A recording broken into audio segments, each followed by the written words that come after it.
Salam sejahtera di dalam kasih Tuhan Yesus Kristus. Saat ini saya akan menyampaikan tentang rahasia pakaian matahari, bulan, dan bintang yang ditulis di dalam Wahyu pasal yang ke-12. Ya, saudaraku yang dikasihi Tuhan,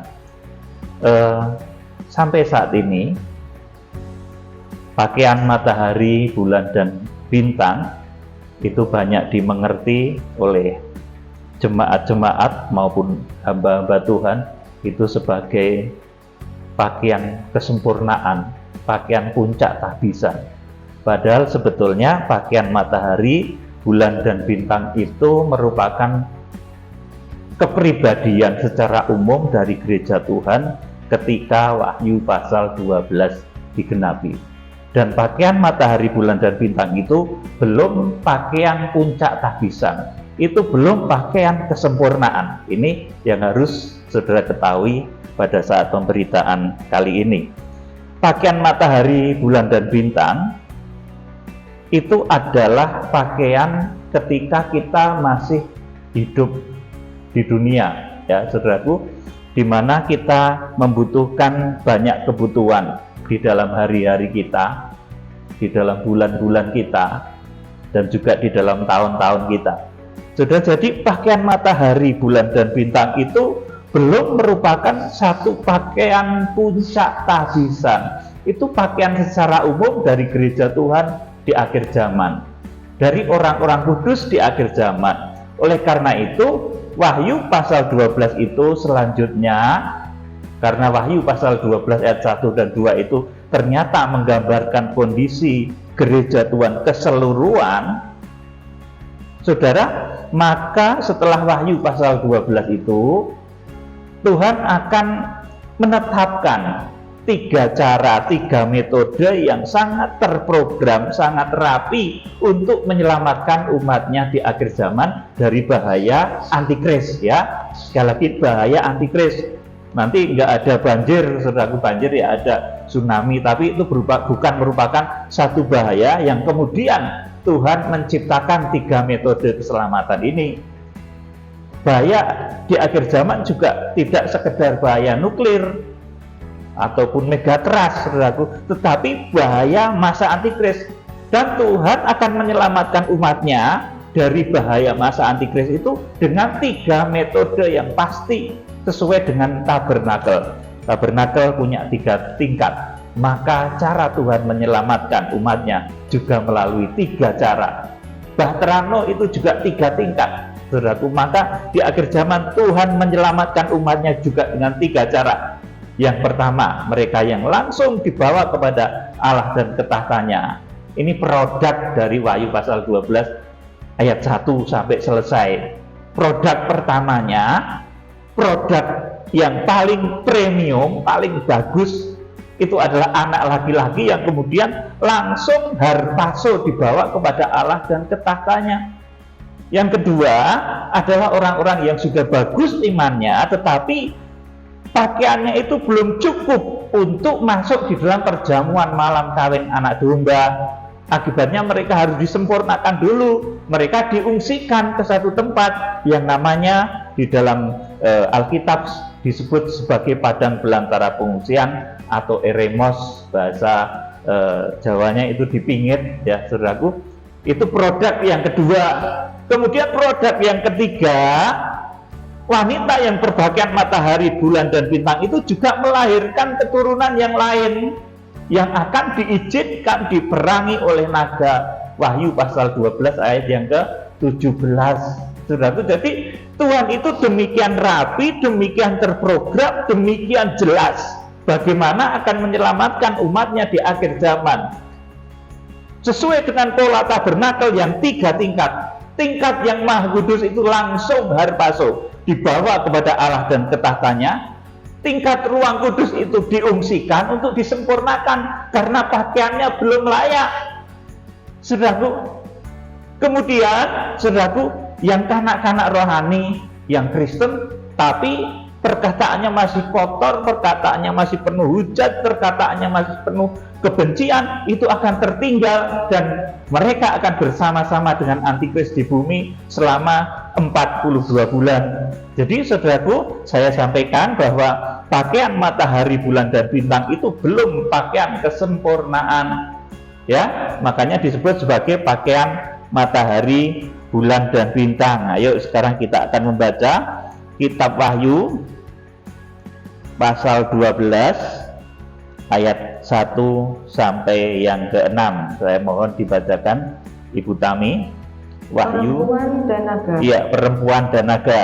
Maka tampaklah suatu tanda besar di langit, seorang perempuan berselubungan matahari dengan bulan di bawah kakinya dan sebuah mahkota dari 12 bintang di atas kepalanya. Amin. Inilah gambaran gereja secara global, secara umum di akhir zaman, di mana gereja secara global, secara umum ini nanti akan menghasilkan 3 produk, 3 output dari kegerakan rohaninya. Yang pertama itu orang yang harpaso. Makanya yang diincar iblis itu orang yang harpaso, bukan wanita itu. Saudaraku, yang diincar iblis itu anak laki-laki. Saudaraku, ayo dibaca. Ia sedang mengandung dan dalam keluhan dan penderitaannya hendak melahirkan, ia berteriak kesakitan. Yang ketiga, maka tampaklah suatu tanda yang lain di langit, dan lihatlah seekor naga merah padam yang besar, berkepala 7 dan bertanduk 10, dan di atas kepalanya ada 7 mahkota. Ayat 4. Dan ekornya menyeret sepertiga dari bintang-bintang di langit dan melemparkannya ke atas bumi. Dan naga itu berdiri di hadapan perempuan yang hendak melahirkan itu untuk menelan anaknya segera sesudah perempuan itu melahirkannya. Amin. Perhatikan ayat yang keempat ini. Dan ekornya menyeret sepertiga dari bintang-bintang di langit dan melemparkannya ke atas bumi. Dan naga itu berdiri di hadapan perempuan yang hendak melahirkan itu untuk menelan anaknya segera sesudah perempuan itu melahirkan. Ini tujuan dari naga. Tujuan dari antikris ini ingin menelan orang-orang sempurna di akhir zaman, yang oleh Tuhan akan dibawa harpaso, langsung dibawa kepada Allah dan ketatannya. Kejadiannya sudah pernah saya terangkan. Itu seperti kejadian waktu Henokh diangkat ke surga. Itu kejadiannya persis ketika Elia dibawa ke surga, yang kemudian badan mereka, tubuh mereka yang sudah di dalam tubuh kemuliaan itu dicerminkan di dalam Matius pasal yang ke-17. Tuhan Yesus bertemu dengan Musa dan Elia. Saudaraku yang dikasih Tuhan, inilah yang diincar oleh naga. Naga nggak hasrat mengejar wanita itu pada mulanya. Seperti halnya ketika Musa lahir, yang hendak dibantai, dibunuh itu bukan Yokebed. Buat apa? Coba saudaraku, Fir'aun bunuh Yokebed, saudaraku, buang-buang waktu, saudaraku. Nggak ada gunanya. Yang diincar ya Musa yang dilahirkan oleh Yokebed. Akhirnya terjadilah pembantaian, anak laki-laki dibuang, dibunuh, saudaraku. Pada zaman Tuhan Yesus juga demikian. Yang dikejar oleh Herodes untuk dibinasakan, untuk dihancurkan, untuk dibunuh, itu adalah bayi Yesus, bukan Maria. Buat apa ya Herodes itu ngejar-ngejar Maria? Saudaraku, ini yang harus saudara pahami baik-baik. Di akhir zaman, orang-orang yang akan masuk, orang-orang yang dari mulutnya itu keluar benih firman, benih dari mempelai pria surga, orang-orang itu yang diincar oleh iblis untuk dihancurkan, untuk dibinasakan. Karena nanti anak laki-laki inilah yang akan berperang dan menghancurkan iblis. Anak laki-laki inilah yang nanti akan melakukan 7 pencurahan, 7 bokor murka Allah di Wahyu pasal yang ke-15. Saudaraku yang dikasih Tuhan, jadi saya terangkan kembali, pakaian matahari, bulan, dan bintang di Wahyu pasal yang ke-12. Di sini digambarkan, tampaklah suatu tanda besar di langit, seorang perempuan berselubungkan matahari dengan bulan di bawah kakinya dan sebuah mahkota dari 12 bintang di atas kepalanya. Nah, selama ini yang kita pahami ayat ini, bagian matahari, bulan, dan bintang ini adalah bagian puncak tahbisan. Padahal ini belum bagian kesempurnaan. Saudaraku, bagian matahari, bulan, dan bintang itu apa tuh saudaraku? Matahari itu bumi apa surga saudaraku? Matahari itu dunia apa surga? Dunia saudaraku. Bulan ini juga dunia. Kemudian bintang itu juga dunia. Artinya saudaraku, di dalam Wahyu pasal 12 ini, orang-orang kudus di mana masih hidup di dunia ini, mereka masih membutuhkan kebutuhan harian. Matahari saudaraku, kebutuhan harian itu menunjuk kepada apa untuk saudara? Kebutuhan makan, minum. Saudaraku, kadang berpikir besok itu mau makan apa, minum apa. Saudaraku, sudah merancang dengan bagus. Kebutuhan makan, minum, sembako itu kebutuhan hari-hari. Saudaraku, kemudian juga di mana orang-orang kudus itu masih memerlukan kebutuhan bulanan. Kebutuhan bulanan itu apa? Misalkan saudaraku, ya bayar listrik. Saudaraku, bayar listrik habis berapa ini? Habis 1 juta mungkin saudaraku. Bayar air minum. Saudaraku, itu juga kebutuhan bulanan. Ngangsur kredit, saudaraku, mungkin yang saudara punya kredit mobil atau kredit rumah ya saudaraku, masih punya tanggungan saudaraku. Jadi wanita yang berpakaian matahari, bulan, dan bintang itu bukan kemudian orang yang sudah sempurna, perfect, makanya nggak langsung diangkat. Wanita yang berpakaian matahari, bulan, dan bintang ini masih ada proses melahirkan orang-orang sempurna yang disebut di dalam Wahyu pasal 12 ayat yang kelima nantinya saudaraku. Jadi orang-orang di dalam Wahyu pasal 12 yang berpakaian matahari, bulan, dan bintang itu orang-orang kudus yang hidupnya masih ada di dalam darah dan daging, masih memiliki kebutuhan hari-hari, butuh sego, butuh gandum, butuh roti, butuh makanan, butuh minuman. Itu kebutuhan hari-hari. Kebutuhan bulanan, mungkin sudah masih punya tanggungan hutang motor, cicilan mobil saudaraku. Lah saudaraku, makanya jangan sudah itu berdoa, dan Tuhan cepat-cepat datang, cepat-cepat kiamat, bom nuklir cepat meledak ya, nanti hutangnya jadi lunas ya saudaraku. Soalnya kalau bom nuklir itu meledak ya saudaraku, ada 4 bom nuklir meledak begitu saja, saudara, nanti akses internet kemungkinan besar ini saudaraku, akses internet akan lumpuh, dan uang-uang di bank itu susah diambil saudaraku. Dan kalaupun bisa diambil juga, orang mau beli apa saudaraku, karena pada masa setelah nuklir meledak itu juga orang sama-sama butuh makanan saudaraku, sementara nggak bisa memproduksi. Petani-petani nggak bisa bercocok tanam dengan baik karena radiasi, karena pencemaran yang ditimbulkan oleh ledakan nuklir itu saudaraku.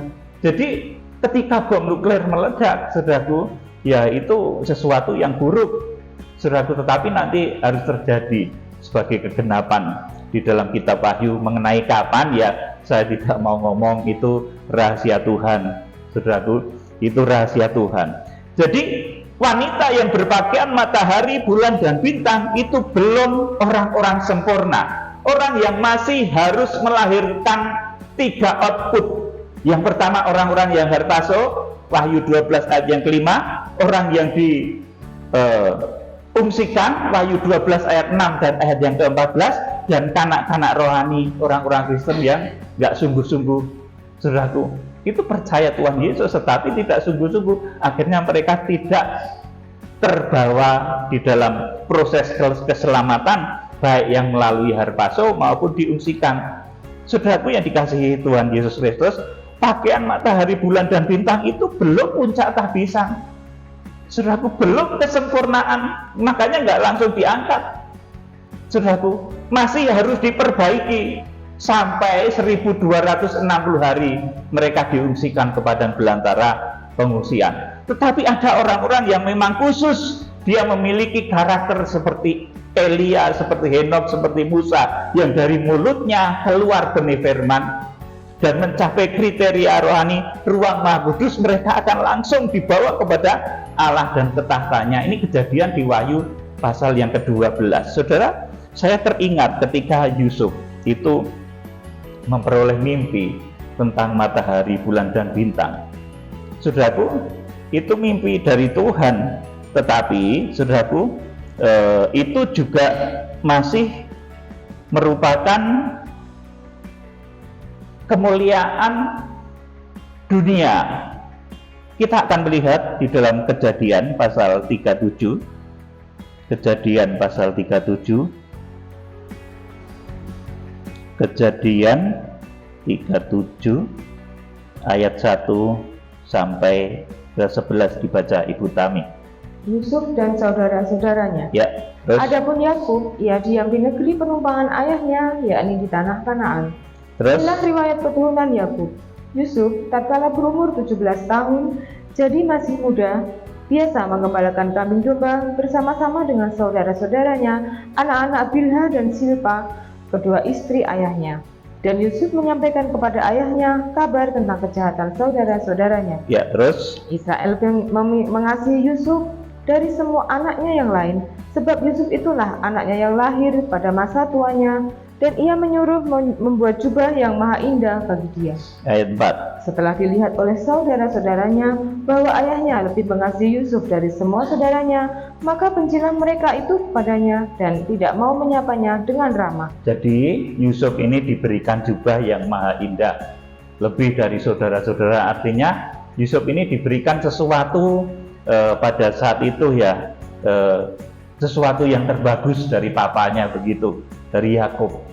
Dan ini barang jasmani, ini jubah maha indah. Saudara, kemudian Yusuf juga memiliki mimpi-mimpi yang luar biasa yang akan menceritakan kesuksesannya di masa depan. Saudaraku, dan ini berkaitan dengan matahari, bulan, dan bintang. Dan nanti akhirnya mimpi Yusuf tentang matahari, bulan, dan bintang itu pun adalah mimpi tentang keberhasilannya di dunia ini. Saudaraku, jadi matahari, bulan, dan bintang itu belum merupakan puncak tahbisan, belum merupakan bagian kesempurnaan. Makanya mempelai yang berpakaian matahari, bulan, dan bintang itu harus diungsikan. Wahyu pasal 12 ayat 6 dan ayat yang ke-14. Beda dengan orang-orang yang harpaso, yang dipilih oleh Tuhan karena mereka sempurna, jubahnya itu sudah bagus, seperti jubahnya Elia, seperti jubahnya Henokh. Jubahnya sudah bagus, mereka dibawa kepada Allah dan ke tahtanya untuk melaksanakan agenda-agenda di dalam kitab Wahyu setelah Wahyu pasal 12.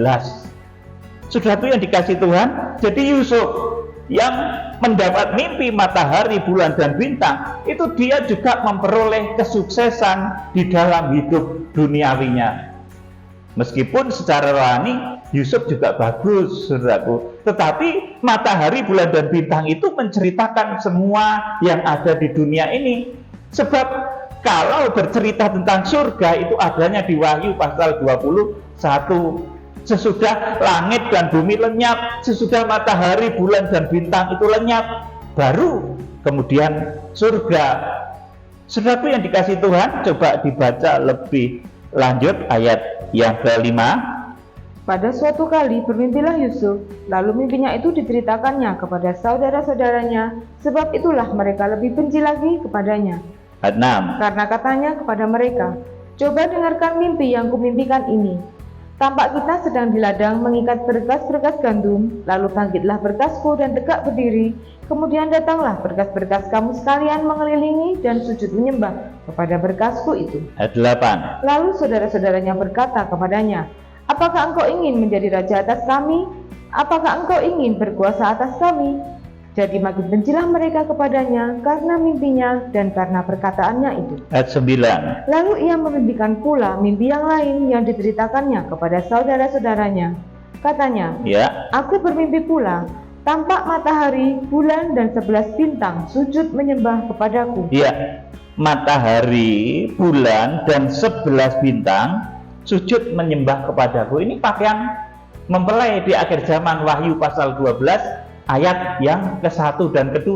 Ini pakaian gereja di akhir zaman. Di mana saya katakan tadi, ini bukan merupakan pakaian kesempurnaan.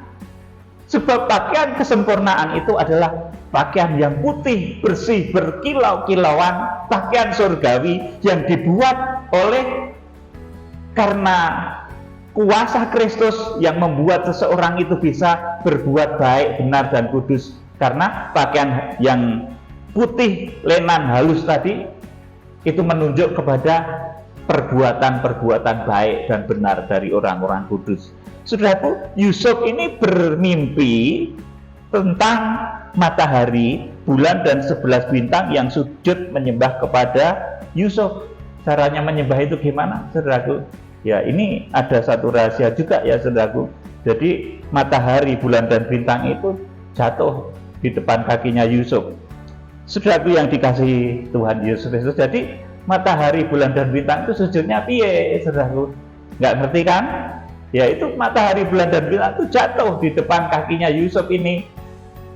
Saudaraku yang dikasihi Tuhan, inilah mimpi Yusuf. Dan mimpi Yusuf ini bukan menceritakan tentang surga, tetapi ini menceritakan tentang keberhasilannya di dunia ini. Keberhasilannya sebagai orang yang takut akan Tuhan. Puncak kesuksesannya sebagai orang yang takut akan Tuhan. Saudaraku yang dikasihi Tuhan, coba dibaca ayat yang ke-10. Setelah hal ini diceritakannya kepada ayah dan saudara-saudaranya, maka ia ditegur oleh ayahnya. Mimpi apa mimpimu itu? Masakan aku dan ibumu serta saudara-saudaramu sujud menyembah kepadamu sampai ke tanah? Ya, jadi waktu itu Yakub itu ngerti arti mimpi itu, saudara, bahwa itu menceritakan tentang kesuksesan Yusuf di masa yang akan datang. Tetapi Yakub pun karena dia sebagai orang tua, tentunya orang tua yang dipakai Tuhan, saudaraku, dia rodok ra trimo juga dagingnya. Mosok aku karo ibumu, karo dulur-dulurmu sujud kepadamu. Saudaraku, Yakub ini secara manusia berat untuk mengakui hal itu. Saudaraku, makanya sering saya sampaikan, paling sulit yang dikerjakan oleh manusia itu adalah mengakui kelebihan orang lain. Ya, saudaraku, ini Yakub ini susah mengakui kelebihannya Yusuf. Padahal Yakub ini papanya sendiri, saudaraku, orang tuanya sendiri. Nah, saudara, ini belajar, mari kita belajar untuk kalau melihat kelebihan orang lain itu kita hargai. Kalau kita melihat kelebihan orang lain itu kita kelebihan dan kebenaran orang lain kita harus taat juga. Saudaraku, yang paling sulit dikerjakan manusia itu adalah ketika melihat kelebihan orang lain itu susah untuk merendahkan diri. Seperti papanya Yusuf ini, dia susah. Anaknya, emang anak kecil tuh masih 17 tahun mimpi matahari, bulan, dan bintang sujud, papanya ngerti. Oh, potona ngimpimu ki mosok papa karo mamamu karo dulur-dulurmu sujud nyembah neng kowe kabeh. Saudaraku, ini dagingnya Yakub ini nggak terima, saudaraku. Nah, saya mengajar pada saudara supaya saudara jangan terjebak kepada sesuatu yang keliru. Kalau saudara melihat kelebihan orang lain itu ya mengakui gitu loh, saudaraku. Jangan ngeyel wae. Wong wis genah salah dikandani ngeyel. Saudaraku, kita itu harus taat kalau mendengar suara kebenaran, meskipun itu dari anak kecil, dari Yusuf yang baru 17 tahun. Saudara, saya kadang itu tanya sama anak saya, bukan apa-apa ya tentang mimpi. Nak, kamu mimpi apa toh tadi malam? Kamu mimpi apa toh semalam? Nah, dia terangkan pada saya. Kemudian saya kan ngerti artinya. Oh ya sudah, kalau satu mimpi yang berbahaya pasti di hari itu anak saya larang untuk bepergian. Selalu begitu, saudaraku. Saya selalu komunikasi intens ya, saudaraku. Jadi Yakub ini susah mengakui kelebihannya Yusuf. Bahkan ini saudara-saudaranya tentu papanya aja nggak mau mengakui, apalagi saudara-saudaranya. Ayat 11. Maka iri hatilah saudara-saudaranya kepadanya, tetapi ayahnya menyimpan hal itu di dalam hati. Ya, nah yang paling pintar menyimpan perasaan itu tentunya orang tuanya. Saudaraku yang dikasihi Tuhan Yesus Kristus, jadi pakaian matahari, bulan, dan bintang itu belum merupakan pakaian kesempurnaan. Saudara, oleh karena itu Wahyu pasal 12 ayat 1 dan 2 itu merupakan pakaian global dari orang-orang percaya, orang-orang kudus di akhir zaman. Itu pakaiannya matahari, bulan, dan bintang. Artinya, meskipun sudah hidup sebagai orang yang sukses, orang yang percaya, orang kudus, tetapi dia masih membutuhkan kebutuhan hari-hari, masih butuh makan, butuh minum, butuh berpakaian. Ini kebutuhan hari-hari. Kebutuhan hari-hari saja kadang masih kurang, compang-camping, saudaraku. Masih ada kebutuhan bulanan, saudaraku. Pakaian rembulan, saudaraku. Sebagai orang kudus, sebagai orang percaya, kadang masih kita dibelit oleh kebutuhan bulanan. Angsuran mobil kayak, angsuran punya utang pada orang lah, angsuran bank lah. Saudaraku, kita masih punya tanggungan-tanggungan seperti itu. Kebutuhan-kebutuhan tahunan. Saudaraku, saudara masih memiliki kebutuhan harian, kebutuhan bulanan, kebutuhan tahunan. Inilah hari-hari yang menghiasi mempelai yang berpakaian matahari, bulan, dan bintang. Oleh karena itu, dia berteriak kesakitan ketika harus melahirkan orang-orang sempurna, perfect, orang-orang yang pakaiannya, yang jubahnya sudah bagus, yang layak harpaso. Di Wahyu pasal 12 ayat yang ke-5. Coba dibaca Wahyu 12 ayat yang ke-5.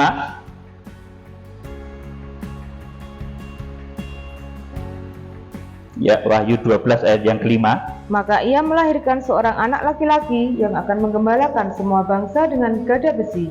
Tiba-tiba anaknya itu dirampas dan dibawa lari kepada Allah dan ke tahtanya. Amin. Ini adalah orang-orang yang dilahirkan gereja yang berpakaian matahari, bulan, dan bintang tadi. Di dalam kesusahannya, gereja yang masih memiliki kebutuhan hari-hari, kebutuhan bulanan, kebutuhan tahunan, itu harus melahirkan orang-orang sempurna yang berkarakter Elia, berkarakter Musa, berkarakter seperti Tuhan Yesus, yang dari mulutnya bisa keluar firman, dari mulutnya keluar pedang. Saudaraku, makanya ini sesuatu yang sulit, saudaraku yang dikasihi Tuhan Yesus Kristus. Tetapi ini akan terjadi. Orang-orang sempurna yang dilahirkan, yang merupakan salah satu produk gereja akhir zaman, itu orang-orang sempurna yang harpaso di Wahyu pasal 12 ayat yang ke-5.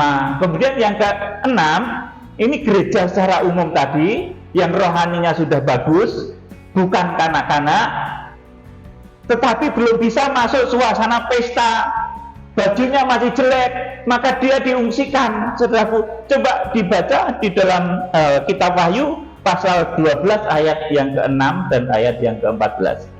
Perempuan itu lari ke padang gurun, di mana telah disediakan suatu tempat baginya oleh Allah, supaya ia dipelihara di situ 1260 hari lamanya. Ya, Theogo. Jadi perempuan itu gereja akhir zaman yang rohaninya sudah bagus, tidak kanak-kanak rohani, tetapi rohaninya sudah bagus, tetapi juga belum sempurna, pakaiannya masih buruk, saudaraku, pakaiannya masih terlibat dengan kebutuhan hari-hari, dibelit dengan kebutuhan bulanan, dibelit dengan kebutuhan tahunan, sehingga compang-camping, saudaraku, mereka harus diungsikan, kata Tuhan seperti itu, di satu tempat yang namanya Eremos selama 1260 hari lamanya. Saudaraku yang dikasihi Tuhan Yesus Kristus, jadi ini produk yang ketiga, maksud saya produk yang kedua dari gereja akhir zaman. Itu orang-orang yang diungsikan, itu ruang kudus. Kemudian produk yang ketiga dari gereja akhir zaman, output yang ketiga dari gereja akhir zaman adalah orang-orang yang tertinggal, orang-orang Kristen yang mulutnya kotor, yang masih dipenuhi dengan berbagai macam ucapan keji, ucapan hujat, saling hina, saling serang, saling kutuk. Saudaraku, nanti akan tercampak di masa yang namanya masa antikris. Coba sekarang dibaca Wahyu pasal 12 ayat yang ke-17. Maka marahlah naga itu kepada perempuan itu, lalu pergi memerangi keturunannya yang lain, yang menuruti hukum-hukum Allah dan memiliki kesaksian Yesus. Amin. Ini kanak-kanak rohani, saudaraku, kanak-kanak rohani di akhir zaman akan tertinggal. Kanak-kanak rohani itu adalah orang-orang yang dari mulutnya tidak terjaga. Minimal mensyaratkan orang yang diungsikan, yang peogo tadi, yang disempurnakan di padang belantara pengungsian, di mana jalannya pengungsian itu ajaib, seperti ketika Elia dari Gunung Karmel ke Yisrael, saudaraku, balapan dengan Raja Ahab, seperti ketika Filipus membaptis sida-sida dari Ethiopia itu pindah dari Gaza ke Asdod, ya, saudaraku, itu jauh, ya. Jadi ingat suasana Gaza sekarang sedang begini, saudaraku. Sementara kita tanggal 12 kita akan ke Israel, ya, saudaraku. Kita tetap berdoa supaya kuasa Tuhan dinyatakan untuk kita mengadakan satu kegerakan kembalinya Injil. Pentakosta akhir zaman itu terjadi lagi. Kita nanti di sana akan dipenuhi dengan ucapan-ucapan bahasa-bahasa roh yang membuat nanti Injil itu kembali kepada Israel. Injil nanti akan menjangkau bangsa Israel. Sejumlah bilangan yang ditetapkan oleh Tuhan, yang di dalam kitab Wahyu ditulis sebagai 144.000 orang. Itu akan dimeteraikan pada saat kegerakan kuda putih. Dan kegerakan kuda putih itu tidak hanya 1 bulan, 2 bulan, tetapi beberapa bulan. Saudaraku, nanti jadi akan ada tindak lanjut dari kegerakan kuda putih, nanti sampai apa yang tertulis dalam kitab Wahyu pasal 6 dan pasal 7 itu digenapi semuanya. Saudaraku yang dikasihi Tuhan, jadi pakaian matahari, bulan, dan bintang itu belum pakaian kesempurnaan, tetapi itu masih pakaian gereja secara umum yang masih membutuhkan kebutuhan hari-hari, kebutuhan bulanan, kebutuhan tahunan. Saudaraku yang dikasihi Tuhan, kita akan melihat sekarang di dalam Injil Matius pasal 22 ayat 11 sampai 14. Injil Matius pasal 22 ayat 11 sampai 14. Ketika raja itu masuk untuk bertemu dengan tamu-tamu itu, ia melihat seorang yang tidak berpakaian pesta. Ia berkata kepadanya, "Hai saudara, bagaimana engkau masuk kemari dengan tidak mengenakan pakaian pesta?" Tetapi orang itu diam saja. Terus? Lalu kata raja itu kepada hamba-hambanya, "Ikatlah kaki dan tangannya, dan campakkanlah orang itu ke dalam kegelapan yang paling gelap. Di sanalah akan terdapat ratap dan gertak gigi. Sebab banyak yang dipanggil, tetapi sedikit yang dipilih." Amin. Saudaraku, jadi karena banyak orang-orang yang belum layak untuk harpaso, ya, saudaraku, ketika Wahyu pasal 12 ayat yang kelima itu digenapi, maka nanti orang yang rohaninya sudah bagus itu akan diungsikan peogo, saudaraku, di satu tempat untuk memperbaiki bajunya itu loh, saudaraku.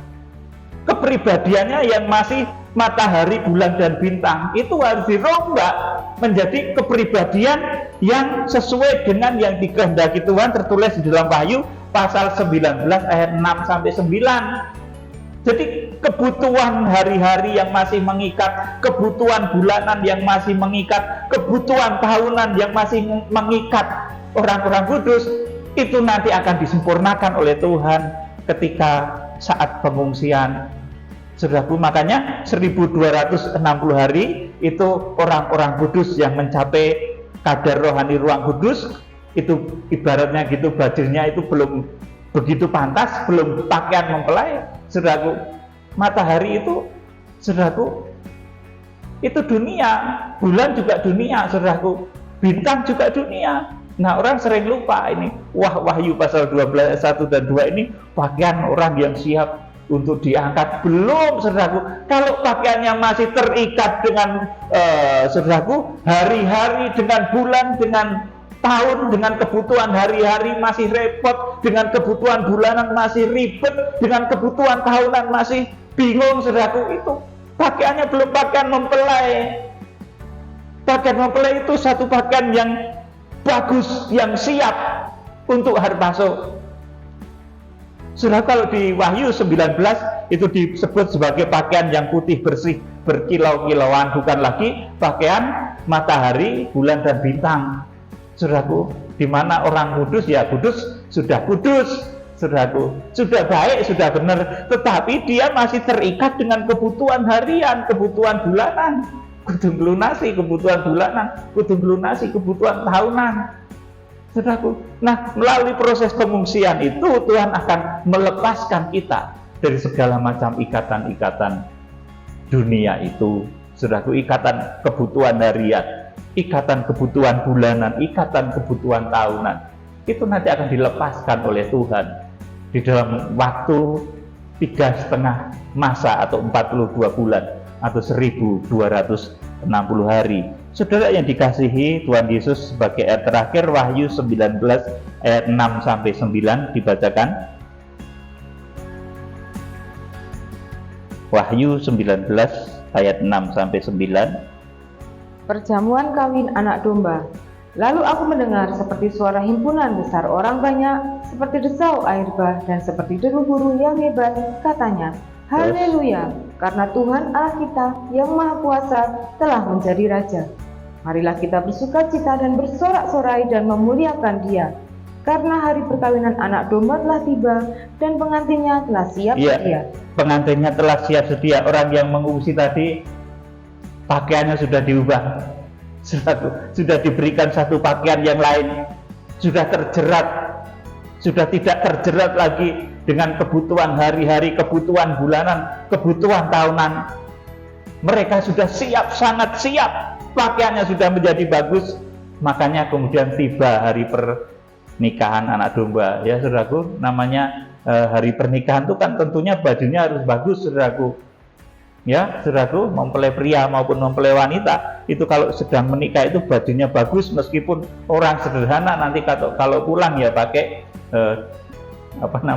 baju yang mungkin sobek, kaosnya sedikit.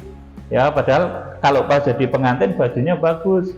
Yang perempuan ya pakai dasar lagi yang ada sobeknya di ketiak, saudaraku. Padahal kalau sedang jadi pengantin bajunya bagus, saudaraku. Nah, saudaraku, di Wahyu 19 ini pakaian-pakaian yang masih duniawi, kejayaan-kejayaan matahari, bulan, dan bintang itu artinya kejayaan-kejayaan dunia, saudaraku. Itu bukan kejayaan surga, saudaraku. Pakaian yang masih mengikat, pakaian yang masih mempersulit orang-orang percaya, di mana dia terbelit dengan urusan harian, urusan bulanan, urusan tahunan, saudaraku. Itu nanti akan dilepaskan oleh Tuhan selama 1260 hari. Jadi Tuhan itu sangat dahsyat, saudaraku. Dia melakukan perkara yang luar biasa. Saudaraku, dilanjutkan ayat 7-9 ya. Marilah kita bersukacita dan bersorak-sorai dan memuliakan Dia, karena hari perkawinan anak domba telah tiba dan pengantinnya telah siap sedia. Terus? Dan kepadanya dikaruniakan supaya memakai kain lenan halus yang berkilau-kilauan dan yang putih bersih. Lenan halus itu adalah perbuatan-perbuatan yang benar dari orang-orang kudus. Amin. Jadi kepada mereka, kepada orang yang dibawa Repce, ini bahasa yang benarnya, saudaraku. Yang Repce ini yang Wahyu pasal 19. Orang-orang yang akan dibawa Repce itu adalah orang-orang yang pakaiannya kain lenan halus yang berkilau-kilauan dan yang putih bersih. Lenan halus itu adalah perbuatan-perbuatan yang benar dari orang-orang kudus. Dia sudah tidak terikat lagi dengan kebutuhan harian, kebutuhan bulanan, kebutuhan tahunan. Saudaraku, bajunya sudah menjadi bagus, perbuatannya sudah menjadi bagus. Maka kemudian mereka Repce diangkat. Saudaraku, memang ada jarak antara harpaso, orang-orang kudus yang berkarakter anak laki-laki yang dibawa kepada Allah dan ketahtanya di Wahyu pasal 12 ayat yang kelima, dengan Wahyu 19 ayat yang ke-6-9 ini ada jaraknya. Jeda waktunya adalah 1260 hari atau 3,5 tahun. Mereka sama-sama dibawa ke surga, ke Auranos ya, saudaraku. Itu hanya jaraknya yang berbeda, yaitu 1260 hari. Jadi sesuai dengan pola tabernakel, saudaraku, ini Tuhan itu menyelamatkan umatnya tidak ngawur sembarangan. Oh, ayo pakai masuk perahu. Oh, enggak gitu, saudaraku. Ada prosesnya. Kalau dulu karena bahayanya itu banjir, ya perahu, saudaraku. Itu zaman Nuh. Di akhir zaman karena bahayanya itu antikris, ya caranya dengan yang pertama dibawa kepada Allah dan ke tahtanya, Wahyu 12 ayat yang kelima. Yang kedua diungsikan kepada belantara pengungsian, dan yang ketiga dibiarkan terinjak-injak oleh antikris. Saudaraku, jadi cara Tuhan ini sangat tertib berdasarkan pola tabernakel. Orang ngawur, wis pokoknya kabeh itu nanti repce, wah itu kacau, saudaraku. Wis pokoknya kabeh itu nanti munggah perahu, kacau meneh, saudaraku. Di akhir zaman itu Tuhan melaksanakan segala keputusannya itu dengan rapi, sesuai dengan tuntunan, sesuai dengan pola tabernakel. Jadi, saudaraku, di akhir zaman nanti orang-orang yang diungsikan di Wahyu pasal 12 ayat yang ke-6 dan ke-14 tadi, nanti pakaian yang masih terikat dengan kebutuhan hari-hari, kebutuhan bulanan, kebutuhan tahunan, saudaraku, nanti akan dilepaskan dan akan diubah dengan pakaian putih bersih berkilau-kilauan. Artinya ini pakaian surga.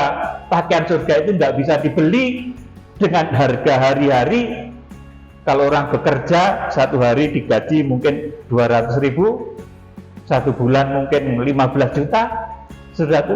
Tetapi pakaian yang diberikan saat perjamuan malam kawin anak domba ini tidak bisa dibeli, saudara, karena pakaian itu adalah perbuatan-perbuatan yang benar dari orang-orang kudus. Kiranya Tuhan Yesus Kristus memberkati saudara. Jadi pakaian matahari, bulan, dan bintang itu belum merupakan pakaian kesempurnaan. Itu pakaian yang dipakai gereja Tuhan secara umum di akhir zaman, di mana gereja Tuhan itu nanti akan melahirkan 3 output, orang-orang yang harpaso, yang diungsikan, dan yang tertinggal.